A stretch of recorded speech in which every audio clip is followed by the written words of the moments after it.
So here we have the Nike Air Tech Challenge 2, and this is the Quick Strike Hot Lava colorway. And this one was originally released in 1990, and I picked these up pretty much sort of slightly under retail. Obviously my size is more on the sort of smaller size, so that's why I managed to pick them up on the secondary market off of eBay.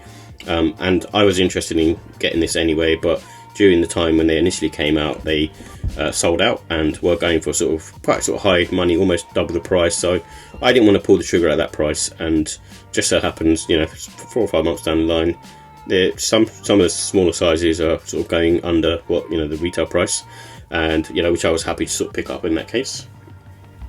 And these were primarily made as a tennis trainer, and they were worn by Andre Agassi, and they were designed by Tinker Hatfield. And I actually remember these coming out. My uncle actually bought a pair from a brother from America and brought them back to the UK, and that's where I remember them from. And I know the outsole is being used by the Yeezy sneaker as well, so the Nike Yeezy sneaker. So for me, it's like it has a lot of different points of interest for me, and that was one of the reasons why I want to pick them up. And I'm a big fan of sort of late 80s, early 90s sneakers, because that's what I grew up with as a kid.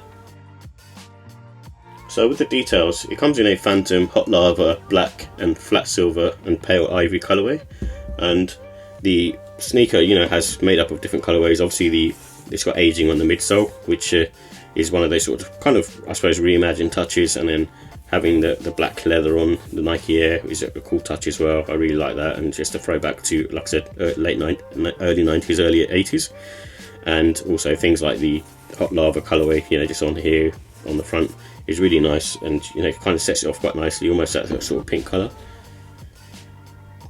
And also has a polyurethane midsole with an airbag unit in the heel, and it's supposed to be one in the forefoot as well. I think from what Chris from Wear Testers was saying, it used to have a full-length air unit in there, but now it's likely to have at least one in the heel and maybe one in the forefoot. From what I feel wearing these sneakers, it does feel like there's one in the front as well.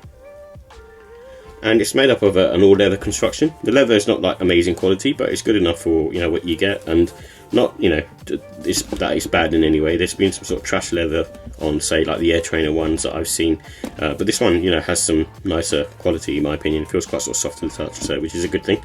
Not exceptional, but good enough for what you need it for. And the price for these is £135. So with the comfort and sizing, this is on the medium to firm side. I feel slightly heavy and a little bit sort of clunky on foot, I guess, and obviously it's a relic of that time period, I guess. And in terms of like the arch support, it's really good for a tennis sneaker especially. I felt like there's quite a bit of contour inside the foot to support my arch, which normally you don't get. And I think obviously with tennis players, they do move sort of laterally and that kind of stuff, so they do have that sort of movement, and I think maybe that's to support your arch to be able to do that. And I think the wearing time for these is probably like 4 to 8 hours. It's quite sort of soft. I think the only little bit of pressure point is maybe around here that you'd get, similar to like any other trainer, like a Jordan 4 or a Jordan 3. So you may want to try and see if you can undo these lace loops here a little bit more if you're experiencing that, but I think you should be okay. And I went true to size on these. I think for most people, true to size should work, and my toe comes to about here with socks on, which is perfect amount for me. And I think potentially if you have like a narrow foot, you could even go down maybe even half size, because they do run quite big. And I think it has pretty good grip. The outsole is one of those outsoles that's iconic now, and it still looks cool when you sort of look at it now as well. And because it's got herringbone traction on there and quite sort of flat to the ground, it should be fine for everyday use. So with the look and style, it's got that sort of retro styling, and obviously I was eyeing a pair of these up, but I wasn't kind of 100% on buying a pair.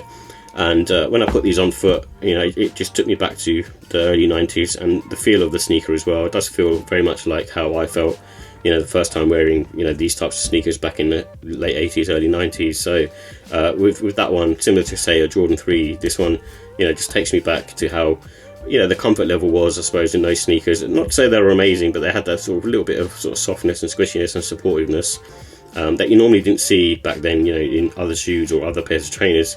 And that's what was unique about Nike at the time.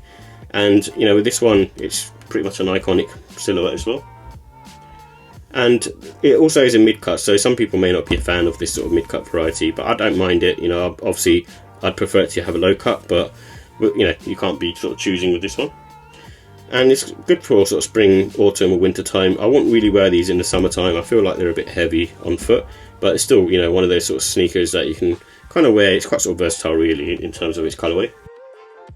And it's a good casual wear sneaker. At the end of the day, it was made as a tennis shoe, and I think with this particular one, I don't think, you know, you'd be dressing up, you know, with a suit, but you know, you could probably go with a pair of chinos and work with that, and you know, make your outfit to complement these. And it comes with these white laces, but there's no reason why you couldn't put in parasail to match the midsole, or even black to obviously match the upper. And you know, so for me, it's like one of these sneakers that is cool, and you know, nice to sort of be able to have those sort of lace options. So with the final thoughts, I like the retro styling. Obviously, I'm a, you know, from the late 80s, 90s type, you know, person, so I love these types of trainers anyway. And it's a good remaster of the original. I mean, they could have like cheaped out on the leather, which they did for a few years back, but with this one, it seems to be given the right kind of treatment. And like I said, the comfort level feels really nice as well. And that's, you know, going to the contoured insole, like I said from earlier, just that sort of feel on foot just feels really nice. And like I said, not like squishy like with like high foam stack sneakers, but just a nice support and nice sort of comfort level.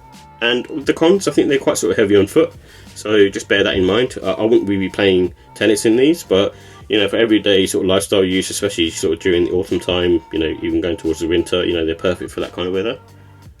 So with the ratings, I only give the look and style a 5 out of 5. You know, having them in hand, it just sort of takes me back, and you know, more of a nostalgic factor for me. Just a really cool sneaker. And the comfort level, I only give that a 4. You know, it's nice. It's nice on foot. You know, it's not amazing. It's very much like a Jordan 3. And I feel like the quality, obviously, like I said earlier, the materials aren't amazing, but what they've done with it, I think they probably couldn't do any more with it really. So I've you know, sort of applaud them for giving us a good remaster. And the pricing, I think £135. Again, they could have upped the price on these, but they didn't. So if you pick them up for retail, below retail, then I think you get a good amount for your money. And that's why overall I give this sneaker a 5 out of 5. I think if it was, you know, I purchased these in 2024, and you know, in part of my top 10 of 2024, these will probably be featured in that top 10 actually. It's that much of a cool sneaker to me. So yeah, so you know, if you like interested in these and were a kid back then, you know, in the late 80s and early 90s, then you'd probably be after a pair of these, I think, especially because there's more colorways coming out as well.